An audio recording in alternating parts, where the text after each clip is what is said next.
yang bloated lah kononnya, yang apa, kita ada 1.6 juta penjawat awam berbanding dengan 32 juta rakyat Malaysia. So rasionya adalah berapa, 5% ataupun 1 daripada 20. Rasionya ini tinggi, dia kata apa, 1.6 juta ke 32, betul, 5% lah, 1/20. Ini tinggi. Negara lain itu macam di Singapura ialah 1/40 lah, lepas tu di US 1/50. Ini saya dah jawab dulu 5-6 tahun lepas. Mereka ini yang mula-mula buat perumpamaan ini ialah satu institut penyokong DAP lah, Penang Institute, dan Tony Phua, tak salah saya. Mereka ni dia tak belajar habis, dia tak tahu. Yes, itu pasal saya cakap kita, pengiraan kita berkenaan dengan saiz penjawat awam ni berbeza dengan yang Singapura dengan Amerika kira. Di Amerika dengan Singapura, dia tak masuk perkhidmatan wajib, iaitu askar, polis, doktor, nurse, bomber. Itu semua tak masuk dalam pengiraan penjawat awam. So di Singapura tak masuk. Bila tak masuk, itu jumlah dia jadi kecil, ratio dia pun jadi kecil. Kalau dimasukkan semua-semua ini dekat Singapura dengan kat Amerika, Amerika punya tentera je ada berapa banyak, dia punya ratio akan jadi lebih tinggi.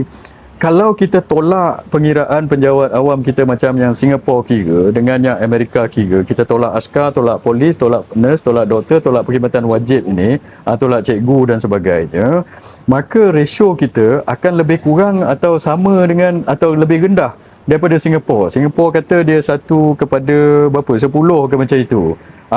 Saya dah kira dia dulu. Saya tak ingat dia punya spesifik nombor, tapi saya boleh tengok balik. So kalau kita tolak ini, kita samakan pengiraan kita macam di Singapura, ratio kita lebih kurang atau lebih rendah. Ada orang tanya saya, habis tu kenapa kita kira lain? Kenapa kita masukkan jumlah penjawat awam yang apa ni, askar, polis, tentera ni semua dalam pengiraan penjawat awam? Yang ini pun saya dah explain dulu, benda ini telah ditakrif dalam perlembagaan. Dalam perlembagaan ada takrifan penjawat awam, termasuk cikgu, tentera, perkhidmatan wajib ini. Di negara-negara lain tak ada. Sebab itu dia kira lain. Dia nak tunjuk pada rakyat dia penjawat awam dia kecil, dia tolak perkhidmatan wajib. Kita tak boleh tolak perkhidmatan wajib. Sebab itu jadi macam itu. So bila puak-puak DAP ni nak buat argument kata nak mengecilkan penjawat awam, sebab itu dalam ucapan saya di Majlis Muafakat Nasional di Pulau Pinang, tak salah saya dalam 3-4 tahun dulu, di hadapan 3,000 muslimat PAS dan UMNO pada ketika itu, saya kata begini. Saya kata masa tu tahun 2019, saya kata dia nak potong berapa? Dia nak potong time tu penjawat awam nak dikecilkan kepada 600,000. Maksudnya awak nak buang 1 juta. Saya kata polis ada berapa? Polis ada 200,000 orang, cikgu ada berapa puluh ribu orang, nurse ada 100,000, doktor ada 100,000. Bagi tahu saya yang mana yang awak nak potong 1 juta ini.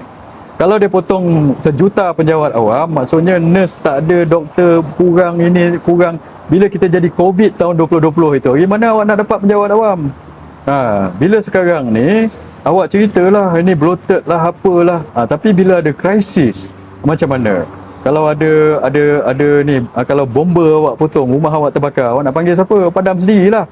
Itu saya cakap, dia orang ni tak masuk akal. So pengiraan itu tidak boleh dijadikan asas untuk kita compare dengan Singapura lah, dengan inilah. So bacalah perlembagaan itu, bacalah statistik itu. Bila dah menjadi menteri, janganlah main cakap aja, tak tentu pasal macam itu. So sebab itu dia orang ni, saya kata entahlah mana dia punya kepala otak dia tu. Kaedah penilaian baru ni adalah untuk memastikan yang pertamanya kita membuat penilaian adil di atas keupayaan dan juga kesungguhan pegawai yang dinilai yang melaksanakan tanggungjawab yang diberikan. Sebagai contoh sebut, jadi kadang-kadang cara kita menilai di peringkat perkhidmatan kita ni, kita hanya pukul rata, kita tunggu ujung-ujung, kita kata dari segi prestasi kita bagi markah. So apa yang kita buat deep ni, mula-mula kita bagi 100%. Kita KSUKP kita bagi full mark dulu. Dan kita demerit.